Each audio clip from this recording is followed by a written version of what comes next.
चलिए बात करते हैं बांग्लादेश की। कहा जाता है कि किसी भी देश का इतिहास उसका सबसे सुनहरा अध्याय होता है। कोई भी देश जब तरक्की करता है तो अपने इतिहास को इसलिए संजो कर रखता है कि आने वाली पीढ़ियों को अपने पुरखों की कुर्बानियों की इज्जत करे और उससे सबक भी ले। लेकिन बांग्लादेश एहसान फरामोशी की राह पर बढ़ चुका है। अब वो अपने पुरखों की वसीयत को भी ध्वस्त करने पर आमदा है। हम ऐसा इसलिए कह रहे हैं क्योंकि ऐसी घटना सामने आई है, वो भी सिर्फ सियासी मुखालफत के लिए। वरना ऐसा कहां होता है कि शेख हसीना से बदला लेने की सोच में उस शेख मुजीबुर रहमान की निशानियों को मिटाने पर तुल जाते हैं, जिन्होंने बांग्लादेश का ना केवल बुनियादी ख्वाब देखा बल्कि उसे हकीकत कर दिखाया। लेकिन वो कहते हैं ना, जब नाश मनुज पर छाता है तो पहले विवेक मर जाता है। बांग्लादेश में कुछ यही हो रहा है। तभी तो शेख हसीना ने कहा वो इमारत मिटा सकते हैं लेकिन इतिहास नहीं। रिपोर्ट देखिए, फिर विस्तार से इसी मुद्दे पर करेंगे चर्चा।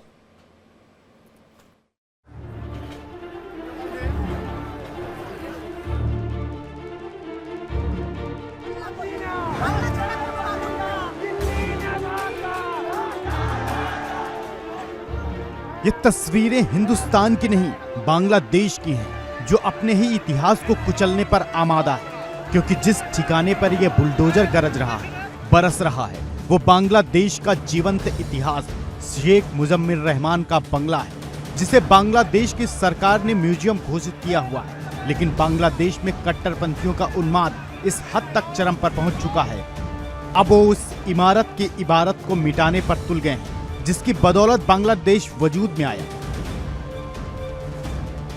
वजह शेख हसीना से नफरत है।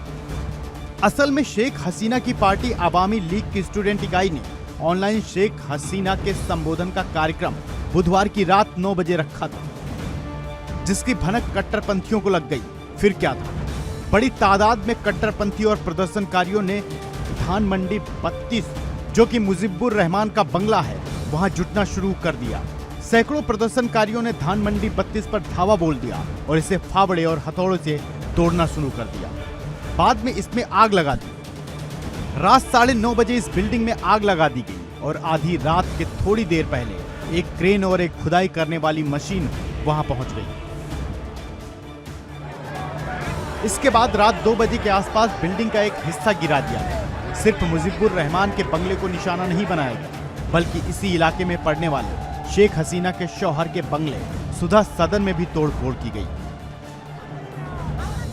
प्रदर्शनकारी यहां हसीना को फांसी दिए जाने की मांग करते नजर आए, जबकि आज अवामी लीग पार्टी के दूसरे नेताओं के घरों को भी निशाना बनाया गया। हालांकि हसीना ने संबोधित किया और साफ किया जरूरत सरकार के खिलाफ संगठित विरोध की है। शेख हसीना ने साफ तौर पर यूनुस सरकार का नाम लिए बिना ये कहा कि उनके पास इतनी ताकत नहीं कि वो राष्ट्रीय ध्वज, संविधान और आजादी को खत्म कर सकें। हाँ, वो इमारत ध्वस्त कर सकते हैं, इतिहास नहीं। बांग्लादेश की ये सूरत बताने के लिए काफी है कि यूनुस सरकार अपने मकसद से पूरी तरह भटकी हुई है। पहले हिंदुओं, उनके धर्मस्थलों पर अत्याचार, फिर पाकिस्तान से प्यार और अब अपने इतिहास पर ही बुलडोजर वार बताता है कि बांग्लादेश अपने सर्वनाश की पटकथा खुद ही लिख रहा है। Bureau report, India daily.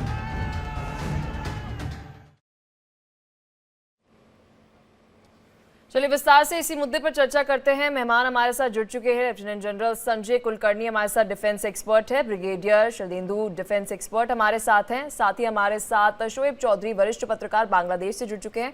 बहुत शुक्रिया आप तीनों का अपना कीमती समय देने के लिए। संजय कुलकर्णी जी, क्या कहना चाहेंगे? शेख हसीना के भाषण पर बांग्लादेश ने आपत्ति जताई है। उनका कहना यह है कि भारत में रहकर वह राजनीति कर रही है और वहां के लोगों को बरकला रही है।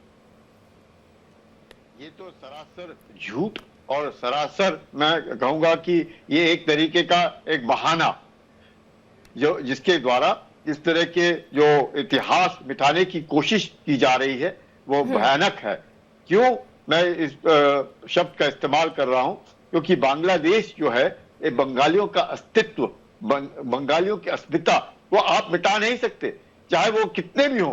और इस बात में अपना बांग्लादेश नेशनलिस्ट पार्टी जिनके अपने जहूर रहमान जिसके द्वारा ये बांग्लादेश नेशनलिस्ट पार्टी खड़ी हुई, चाहे कितना भी हो जाए वो भी इसको नहीं मानेंगे, क्योंकि उनका भी अस्तित्व बांग्लादेश बनने से जुड़ा हुआ है, ना कि बांग्लादेश के विरुद्ध। ये जो लोग हैं वहां पे, जिस प्रकार से आप समझ सकते हैं कि भारत के अंदर जो भी जिन्होंने भारत के लिए अपनी जान कुर्बान की, हर हमेशा उनके घरों को जिस तरीके से हम लोग संभालते हैं, म्यूजियम बनाते हैं, ऐसा ही वो घर है जिसमें शेख मुजीबुर रहे, उनका पूरा परिवार 15 अगस्त 1975 को मारा गया।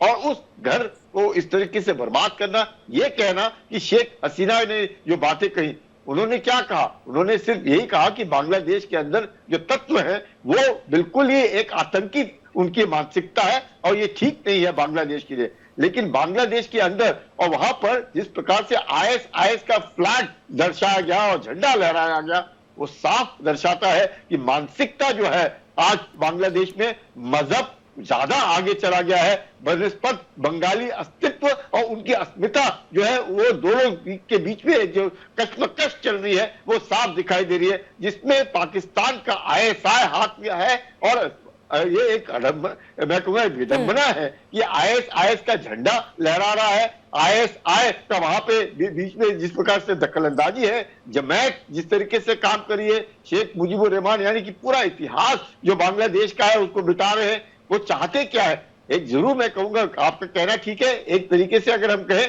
कि कहीं ना कहीं नफरत, और वो नफरत साफ दिखाई दे रही है कि मोहम्मद यूनुस को शेख हसीना से सख्त नफरत थी। और वो ठीक है शोएब चौधरी जी, आपका इस पर मैं सर रिएक्शन चाहूंगी।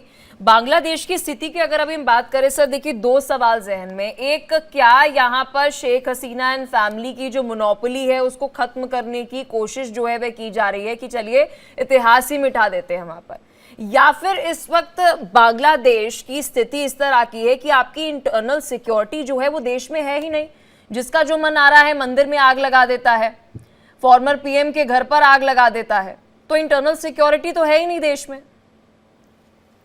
बहुत धन्यवाद। देखिए कल से जो तोड़फोड़ शुरू हुआ, वहाँ हम लोगों ने हमास के फ्लैग देखा, अलकायदा की फ्लैग देखा, इस्लामिक स्टेट की फ्लैग देखा। सो ये हमास, इस्लामिक स्टेट, अलकायदा और पाकिस्तानी आईएसआई सबकी मिलजुल की ये काम है। और आप जो कह रहे हैं कि इंटरनल सिक्योरिटी, ये इंटरनल सिक्योरिटी नहीं, बांग्लादेश में अभी जो हो रहा है, Bangladesh poses serious security threat to the region and the world. Bangladesh has become a very vulnerable place.